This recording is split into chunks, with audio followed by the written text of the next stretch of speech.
Pada video kali ini, kita tampilkan informasi menarik dan mengedukasi. Pertama kita awali dengan mengenal kota Lagos. Kota Lagos dulu merupakan ibu kota dari negara Nigeria sejak tahun 1914 dan pada masa Presiden Murtala, resmi mengumumkan kepindahan ibu kota negara tersebut pada tahun 1976 ke kota Abuja. Dulu banyak orang yang tahu kalau kota Lagos ini adalah ibu kota negara Nigeria, padahal sejak 12 Desember 1991 ibu kota Nigeria udah pindah dari Lagos ke Abuja. Kota Abuja dipilih karena kota itu dianggap lebih netral bagi kelompok agama dan etnis.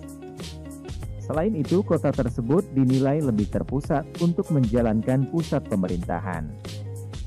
Kota Lagos sendiri yang berada di pesisir pantai dianggap tidak strategis untuk pusat pemerintahan. Sama halnya, dengan negara Amerika juga pernah pindah ibu kota negara. Mantan ibu kota Amerika yang sekarang jadi kota metropolitan paling padat yakni New York City. Dan pemerintahan Nigeria ingin menyiapkan kota Lagos mantan ibu kota Nigeria untuk menjadi megacity atau kota metropolitannya Nigeria. Kota Lagos yang berada di pesisir laut itu akan mereka jadikan kota metropolitan yang lebih modern dari Venesia yang aslinya. Akan dibangun gedung-gedung tinggi dengan kehidupan pesisir laut dan perairannya juga makmur dan tertata. Mendengar berita ini, masyarakat di Nigeria berbondong-bondong transmigrasi dengan harapan ketika nanti kota Lagos menjadi megacity banyak lapangan kerja.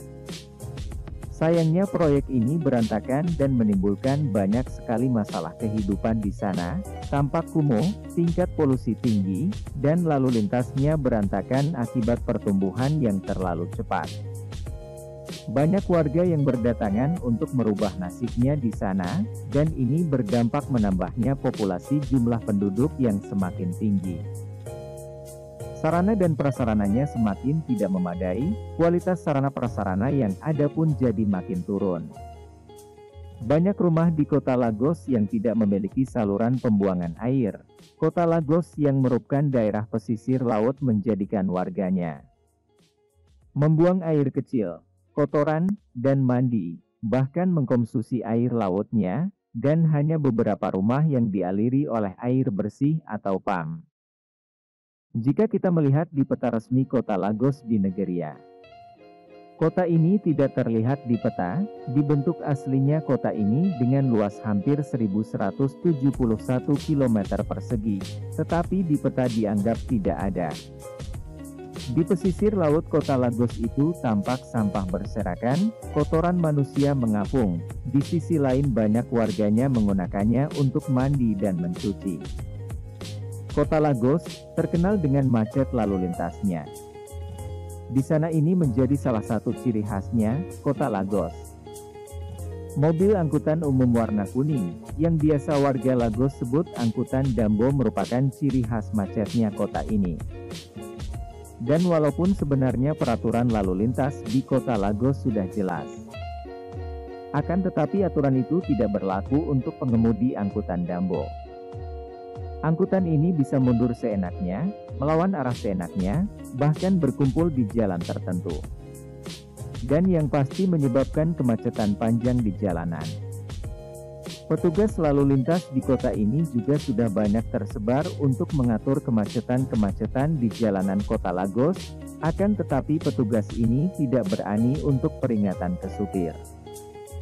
Dikarenakan tidak sedikit para petugas yang menegur para pengemudi yang melanggar aturan, kemudian petugas itu terluka dipukul benda tajam oleh pengemudi, dikarenakan pengemudi membawa senjata dan tak segan memukul para petugas. Dengan alasan keselamatan ini, akhirnya penduduk-penduduk Lagos yang mampu untuk membeli mobil, akhirnya membeli mobil masing-masing dan berdampak pada kemacetan bertambah parah. Akibatnya mobilisasi masyarakat di kota Lagos ini menjadi lebih lambat, kemana-mana jadi lama di perjalanan, sampai-sampai anak sekolah di kota ini, mereka harus berangkat ke sekolah jam 4 subuh untuk menghindari kemacetan di kotanya.